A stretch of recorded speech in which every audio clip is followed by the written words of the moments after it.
Get ready, Staten Island. The Ferry Hawks are back at SIUH Community Park July 7th to the 12th for a 6-game series against the High Point Rockers. Tonight, first pitch is at 6:30. It's Thirsty Thursday with $5 Bud and Bud Light drafts. Friday, July 10th, first pitch is at 7 p.m. May the Force be with you on Star Wars Night with post-game kids glow around the bases with special lightsaber training packs. Visit ferryhawks.com now to lock in your seats. Yes, folks, that is the theme song of the More Money Show. Thank you so much for tuning in. We have a wonderful audience. We keep picking up affiliates throughout the country, all the way from Los Angeles, California, up to Maine. And, of course, our flagship is WABC in New York. So just so pleased to have you. Such an honor to be, as always, in front of this microphone from 1 to 2 p.m. Eastern live. And then we're around the country at other times throughout the weekend. So thank you for joining. We will take a few of your calls at the end of the show. We are live. We are in color. And don't call in now, but when you're ready, towards the end of the show, 1-800-848-9222 is the call-in number. What we're going to be discussing is, how worried are you about the left-wing socialist/communist takeover of the Democratic Party? And by the way, I'd love to hear from some Democrats. I want to understand. I'm bewildered. I'm disturbed. I'm afraid of what is happening to the Democratic Party with people who are espousing policies that would cripple our economy and are dangerous for our human rights, our basic rights as Americans, where we have the right of freedom, and we have the right to do what we can in this country to make a living and to be rich. And that's the reason we are the richest in the country in the world. And so why is it that we are attacking, or at least these radical Democrats are attacking, the very system that created the jobs and the wealth that has made America the beacon of freedom and the wealthiest, richest country in the world, where our middle class, we have a huge middle class in this country, are richer than the vast, vast majority of people in the rest of the world. And even rich people in other countries don't necessarily have the living standard that we have here in the United States. And we have this because we have our Constitution, we have freedom, we have a free enterprise system, we have a Bill of Rights. All of those are in danger, folks. And I'm not trying to feed you a lie, and I'm not trying to say that the world is coming to an end. But when you look at one election after another in these Democratic districts, where they're putting in place, people want to raise taxes to 50, 60, 70%, where they want to take away your right to vote, where they do not want safe and honest elections, where they want to get rid of the United States Senate, where they want to have massive wealth taxes on people who succeed. Houston, we have a problem here. We do. And I was talking with Larry Kudlow earlier on his radio show about this. We can kind of laugh at the stupid things that these people say, but they're winning. They are winning with these policies of burning the flag and, wiping their hands on the flag as if America is some kind of demon country. When, of course, we're not perfect. Of course we're not perfect. We're human beings. But my God, show me where you'd rather be. And if you don't want to be here, I've gotten to the point of, what Richard Nixon said in the 60s, America, love it or leave it. I don't think they love it. I don't think they love it, given the things that they are saying. So this is dangerous. Look what happened in Maine. I know you're all following this story with the Senate candidate, Graham Plattner, who had the Nazi tattoo and, had all sorts of blemishes on his record. He had a terrible, terrible problem with women, et cetera, but they just swept that. The Democrats just swept that under the rug.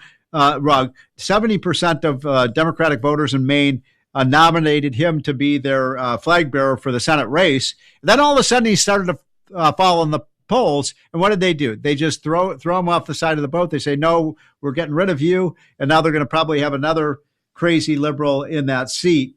So this idea of shoot the rich, eat the rich, very, very dangerous. I've said on the show before, I think the way things are going, AOC is going to be the Democratic nominee for president. I really believe that. I think she's got a very strong chance. She's got the wind at her tail. She's charismatic.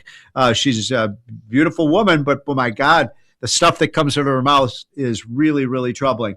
She wants the government to be much, much, much bigger. She wants to increase our debt. She wants to raise our taxes.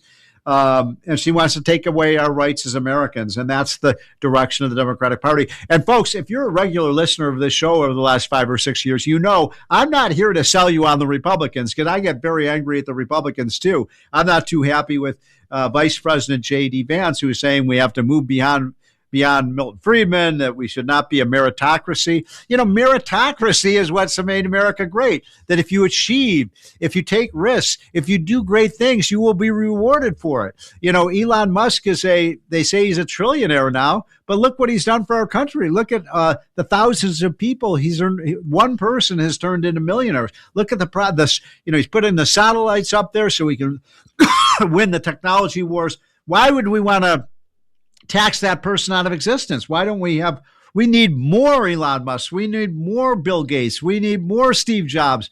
We need more of the people who build great companies. We need more Thomas Edisons. We need more Henry Fords. We need more Vanderbilts. These are the people who make America a great place. And when we denigrate these people for building great things, I think that's a real problem.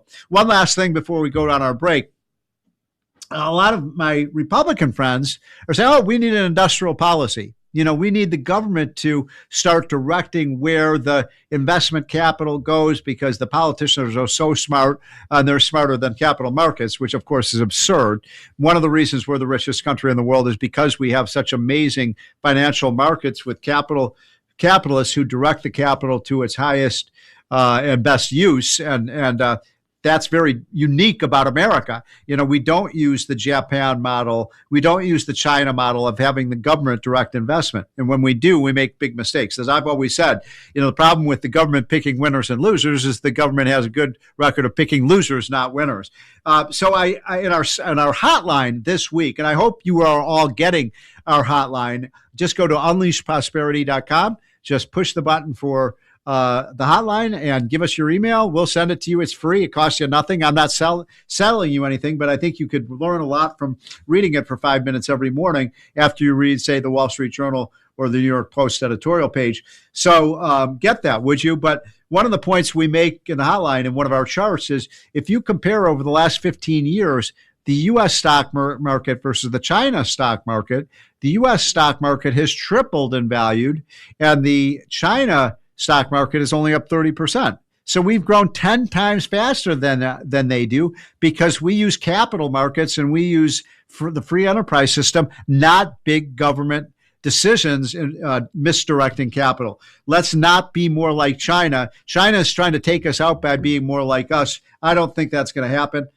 So we got a great show. We're going to talk a lot about politics and the economy in the next 45 minutes. I have my good friend John Fund and Tom Del Beccaro come on. If you're a regular listener of this show, they're two of the smartest political minds in the country. We're going to talk about what went wrong with the Democrats. And at the end of the show, I want your calls. I want to hear from Democrats. What's going on with your party, folks? How come you've surrendered it to the Bernie Sanders of the world? It used to be a rational, middle-of-the-road party. It is not your granddaddy's Democratic Party any longer. So stick with us, folks. This is the More Money Show. I'm economist Steve Moore. And when we come back, we'll hear from John Fund and Tom Del Beccaro. My fellow Americans, if you think you know politics, think again. I'm Michael Cohen, and every week on When You Know, we're pulling back the curtain on power, politics, media, and the people making headlines. On my new WABC radio show, you'll hear conversations from names that you know. People like Jerry Falwell Jr., Anthony Scaramucci, Alan Dershowitz, and many, many more. Maybe, just maybe, we'll even hear from the president. No scripts, no spin, just real conversations with people who were in the room where it happened. And trust me, we've got some very big surprises coming. Look, I've spent years at the center of politics, controversy, and power. I know the players, I know the stories, and now I'm bringing you inside. When You Know, Sundays at 5 p.m. on WABC Radio. And When You Know Unleashed, wherever you get your podcasts. Because with me, you never know who's going to show up. So, folks, thank you. I've gotten some texts from you just in our break about people saying I sound a little stuffed up. I am a little stuffed up. I have one of those terrible summer colds, but I'm feeling kind of stuffed up, but appreciate you all concerned for me. Anyway, my two guests this afternoon are John Fund. You know John Fund from his many, many years at the Wall Street Journal editorial board, at Fox News, at National Review, one of the smartest political minds in our country. And of course, Tom Del Beccaro, who's also a regular and he's backed by popular demand. Tom was the head of the Republican Party in California. He finally wisely moved out of California, but he has many books about politics in in California. So both of you, thanks for joining. Let's start with you, John, and then to you, Tom. I'm going to ask you the question I'm asking my listeners in the second half of the show. What the hell is happening with the Democratic Party? The Democratic Party is having a civil war, and the civil war is between the old-fashioned establishment that was tied into making deals for public employee unions and favorite corporations, and, of course, playing footsie with the identity politics of the left, and basically was just interested in grabbing control of more resources and distributing it to their friends. And they're in war with the Democratic Socialists, who are true believers. They want to transform America. They want to turn America away from the Republic and the Constitution and turn it into a form of European socialism. And they're absolutely ruthless in tracking down and hunting down centrist Democrats and trying to take over the party the way that any extremist organization wants to win power. So, Tom Del Beccaro, how did that happen? Well, thanks for having me on. In my book, Lessons of the American Civilization, Chapter 10, I talk about America, capitalism to socialism. This didn't happen overnight. This is decades and decades of one building block of government programs after another, and America is cradle to grave. And so the DSA is the next extension of the Democrats. Remember, so, by the way, the DSA is the Democratic Social. What is DSA? Democratic Socialist of America. And think about one of their main things is the Green New Deal. Well, that was public policy under Biden. They want universal health care paid by... Hold on, Tom. The Green New Deal has been totally repudiated by voters. But my point is that was policy for the Democrats, and so the DSA is a natural extension. They want universal or Medicare for all. Well, Hillary wanted that in 94. So the DSA is a natural extension of the big government party. This is what you get when you add up 100 years or since the New Deal of government push programs. So I think you're exactly right. By the way, I do love the name. What's the title of the book again, Tom?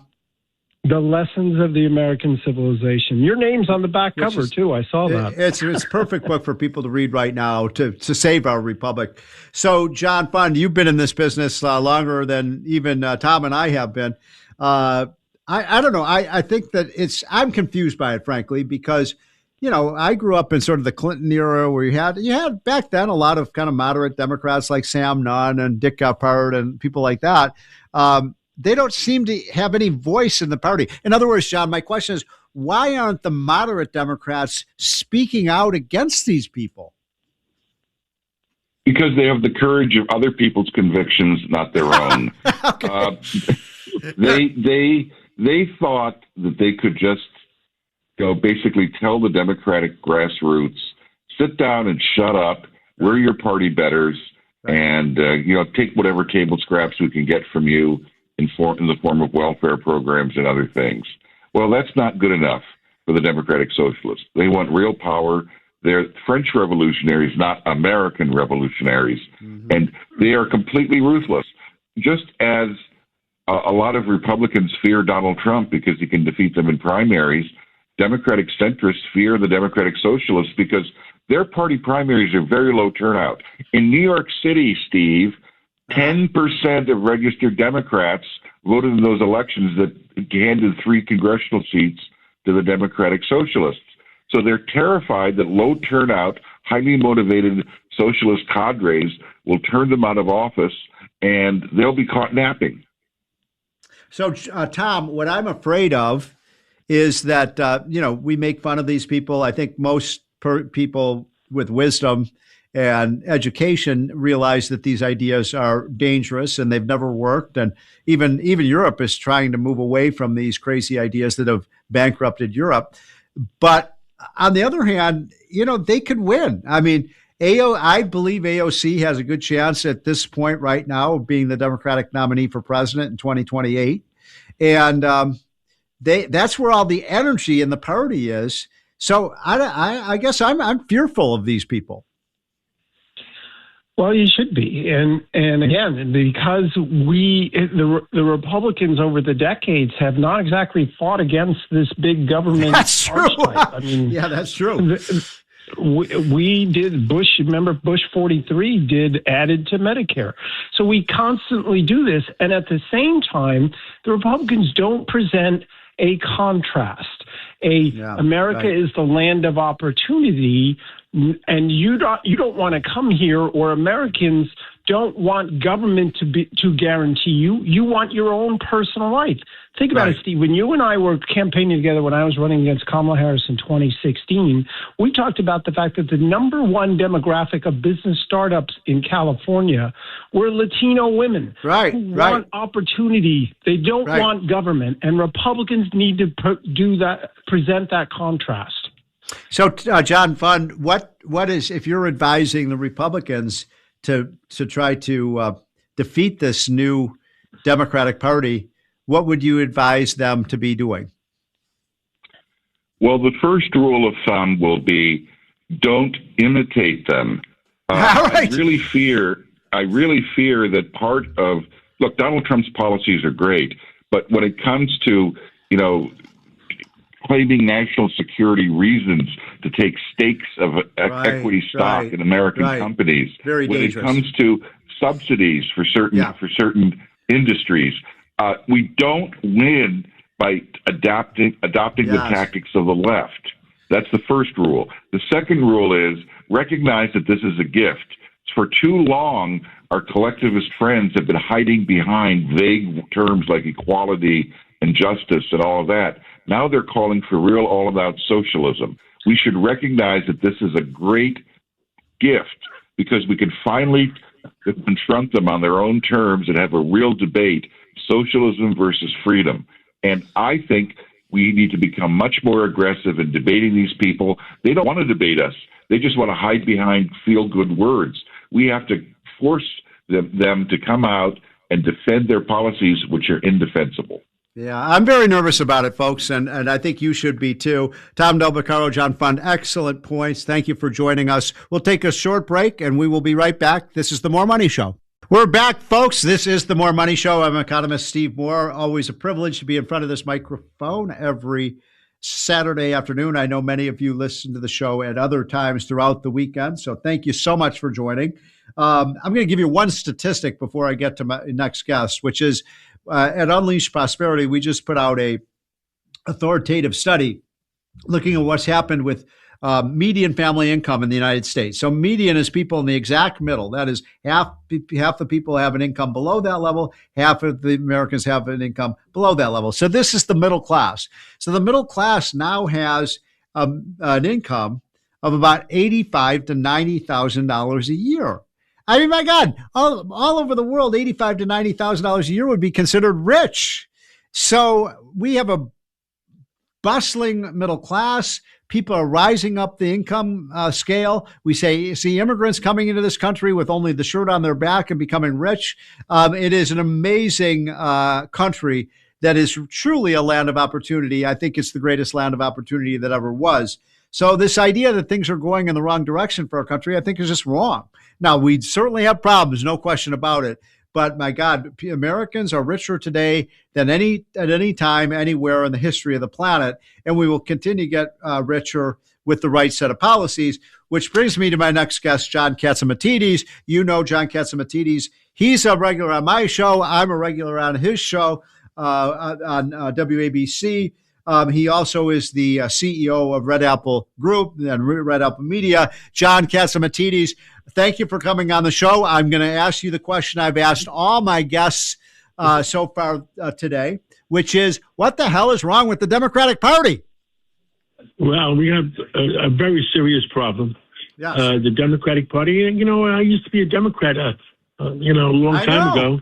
Yeah. And the Democratic Party has changed since, I think it really started with Barack Obama in 2008. Yes, I agree.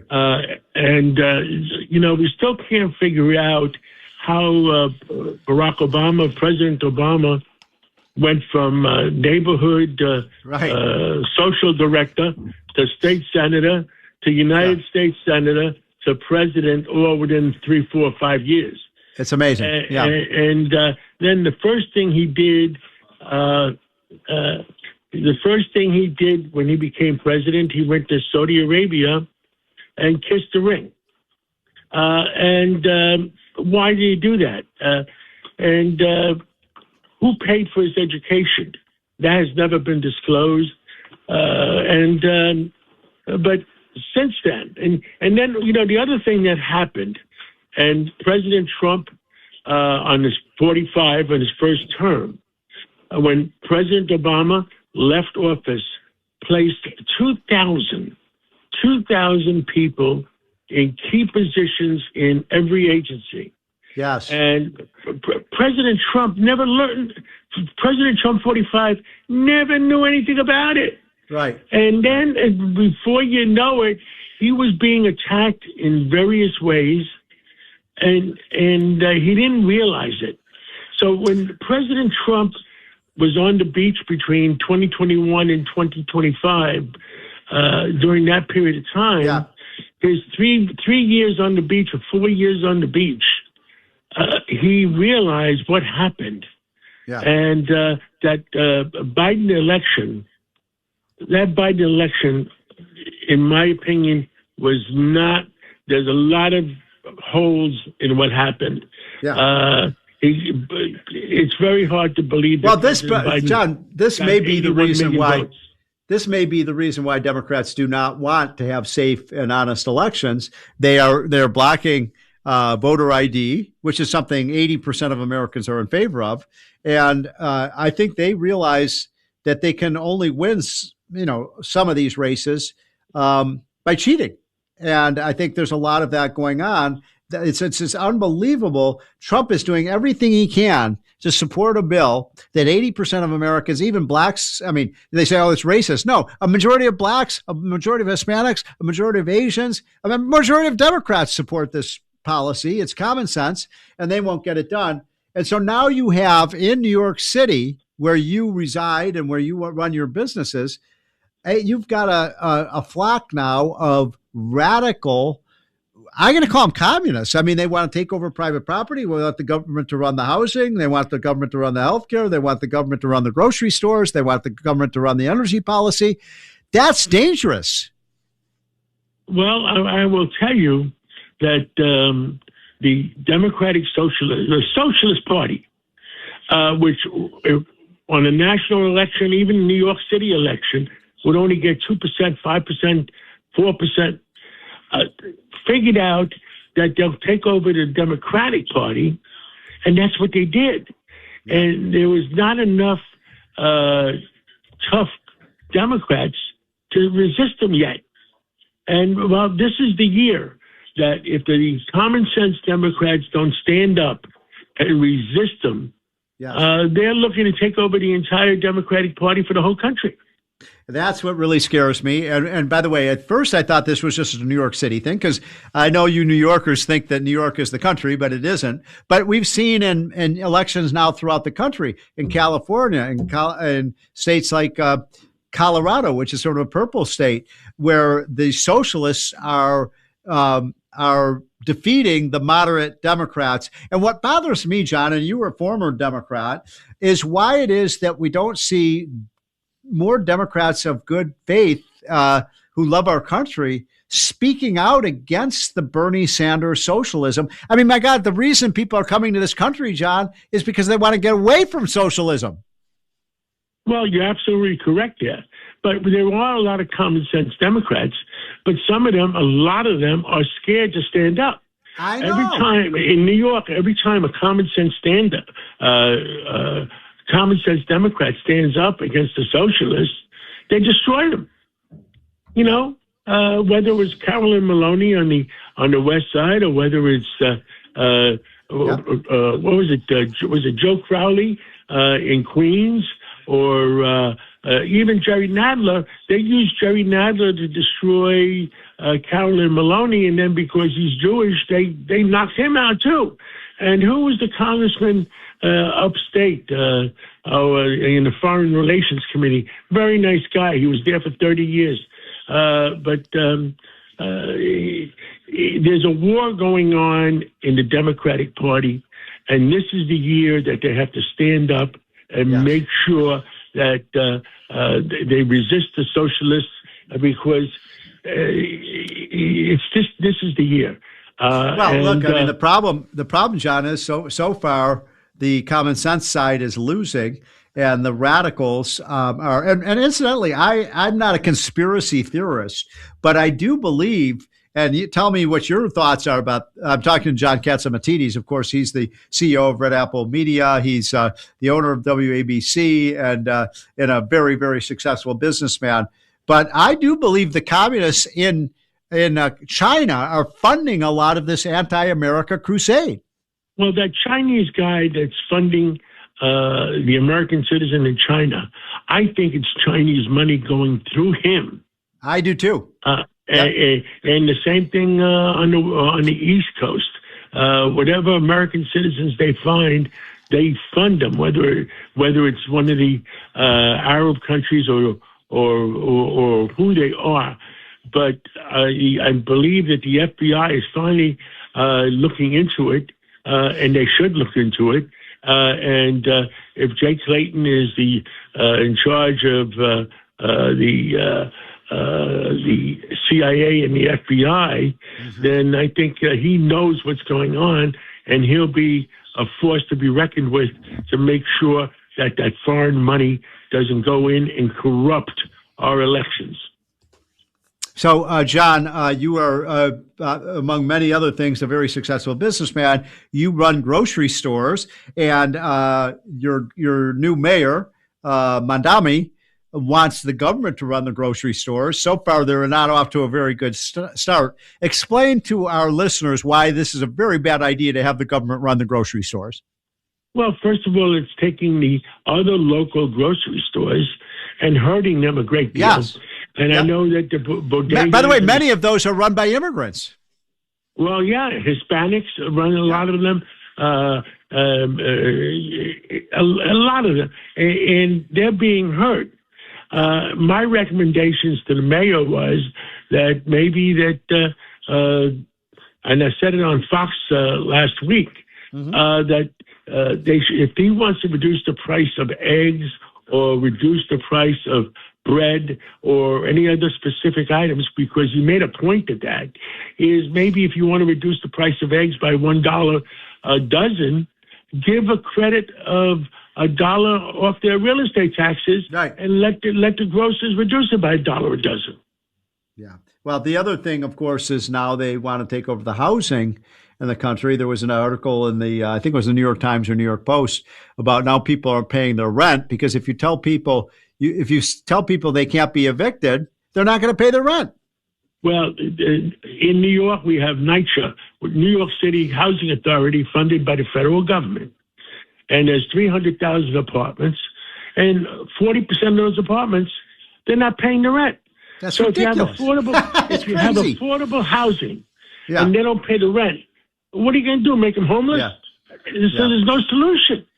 So, John, just in our one last minute, 1 minute before we have to take a hard break, I'm talking to John Catsimatidis. Are you optimistic that Americans will reject this? Because, I'm nervous about it. I mean, they keep winning elections all over the country. Our friend John Fund says, well, there's been low turnout in a lot of these races, but I don't think Americans want to move towards socialism. I really don't.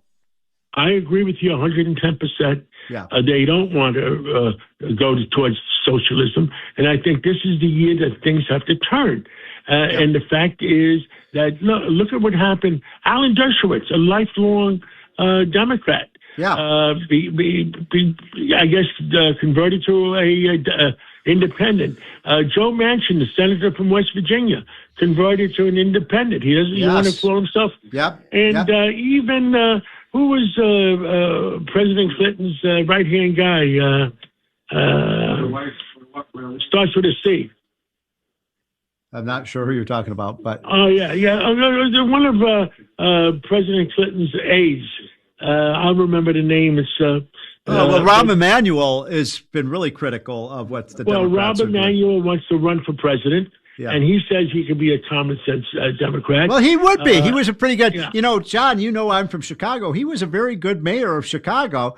I know Rahm. He and I went to the same high school. I don't always agree with him on everything, but he was a competent, moderate as mayor. And now, Chicago has a left-wing mayor too. The same thing's happening in New York, in Seattle, in Chicago, and Los Angeles. John, our big cities are in big trouble. You're absolutely correct.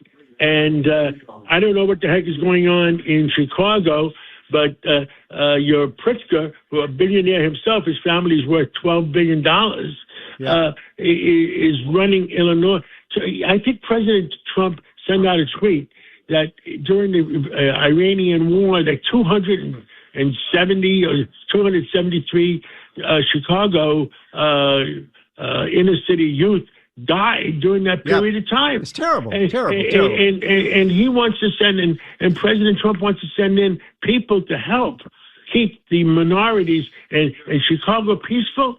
And your governor, the governor. They're the ones, by the way, John, the minorities are the ones who are being shot. That's what's so tragic about this. John, we got to pay the bills here. You know that as an owner of a radio station. Thanks for coming on now, John Catsimatidis. When we come back, folks, we will take your calls. I want to hear from you, whether you're Republican, Democrat, Independent. Are you worried about what's happening with this Democratic Party? Are you worried that communist socialists are going to take over our country? Because, folks, I am very worried about it. That More Money number, 1-800-848-9222. We have two lines open right now, so call in if you can.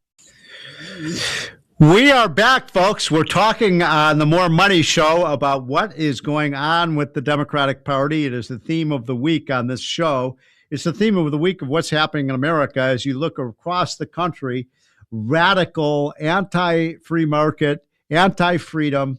Democrats are winning with a socialist/communist message of raising tax rates, bigger government, more infringements upon your freedom that are dangerous, very dangerous to our prosperity, to our security, and to our safety, frankly. And so I am very nervous about this. I'm wondering if you are too. You're looking about what's happening all over the country. Look at what's happening in Los Angeles, what's happening in Seattle, my home city of Chicago, New York, of course, where they have slates of radical socialists who basically want the government to run everything. They want the government to run the grocery stores, the healthcare system, the energy sector, the housing. I mean, they tried that in the Soviet Union. It didn't work out too well. They tried that in Cuba with Castro and the crazies, the Che Guevaras of the world. I get so sick and tired when I see people wearing Che Guevara T-shirts. I don't know if you've ever noticed this, but that's the chic new thing. Do they know that Che Guevara murdered hundreds and hundreds of people, just shot them down? He was the one who gave America, with Castro, modern Cuba, a country that has not evolved in 50 years because of communism. They're still driving around cars built in the 1950s in Cuba. That's how bad things are there. And so, you look at these countries, Venezuela before Trump liberated it, where they were so hungry that they were actually killing the animals in the zoo so they could eat them because they had no food. I mean, this story goes on and on. Look at what happened in East Europe, where, look at what happened in Hungary and Poland and Czechoslovakia under these murderous communist regimes. And yet the lesson that our young people have learned is somehow that communism and socialism are the way to go, and that free markets don't work, when we have a shining example on a hill right here in America. Look, I know there's hardships. I know not everybody succeeds, but this is a place where everyone can succeed. Everyone can be a millionaire. Great article in the Wall Street Journal the other day of someone who started, I think it was at Costco, as a as a cashier and invested his paycheck in Costco stock and then got a job as a manager, and today's a millionaire. I mean, where else in America does that happen? I can't think of many places. Look at what's happened with Elon Musk. He's created literally hundreds and hundreds and hundreds of millionaires by becoming a billionaire and multi-billionaire himself. That's the American story. If you succeed, if you take risks, if you work hard, if you stay in school and get married and raise a family, you can succeed in this country. That is the American formula for success. It is under assault, folks. That's what I'm telling you. I think we have time for one quick caller. Who we got? Saul, welcome, Saul. So Saul is a friend of a friend. He has actually met President Trump, but he is a Democrat who has experience go ahead. volunteering on You campaigns. are on. Yeah, so, I mean, thank you. So you talk about assaults to our freedoms and the lessons that we've learned. Yes. Let's talk about the amount of people that capitalism has killed, right? So why is the conversation always about the Soviet Union and the government taking away our basic liberties when instead we're just shifting wealth from the public sector into the hands of the private sector that's completely unaccountable? You talk about the amount of value that people like Elon Musk. Hold on, Saul. You have plenty of time. Hold on. I'll let you talk. I want to address each of these issues. What the hell are you talking about? The public sector doesn't create wealth. Wealth comes from the private sector, from private businesses. The only way you can have a public sector job is to have a private sector employee who pays the salary of the public sector worker. So if we had the government take over everything, where would the money come from? The money comes from the government. The government's the one who prints money and also secures so what are they gonna do, the print FDIC deposits. Before we had a system of private banks that created money, and we consistently had banking crises, and that's why J.P. Morgan, the person who had all the money, needed to bail people out by the great. Wait. Hold on. Time out. J.P. Morgan created. J.P. Morgan is a hero. He created the modern banking system of America, the financial institutions that allow people to save, have own stock, all of these things. I mean, you talk about people who are like the robber barons. J.P. Morgan created the modern financial system. You have Henry Ford, who invented the car and our modern transportation system. You look at what Jay Rockefeller did. Rockefeller built the energy sector of our economy. They're the reason we have what we have today. So you're a fan of the modern banking system. That's not very libertarian of you. Well, listen, I'm not. Look, I do agree there's too much regulation in the banking system. I think you and I agree on that. But we have a banking system that allows people to invest, to earn interest on their accounts. But how is it that the United States has become the richest country in the world? That's the question I have for all of you who are socialists. If socialism is so great, show me somewhere in the history of the planet where socialism has worked. I ask everyone that week after week. I've never had a good answer to it, folks. This is the More Money Show. Hope you have a great weekend. We'll discuss a lot more of this next week.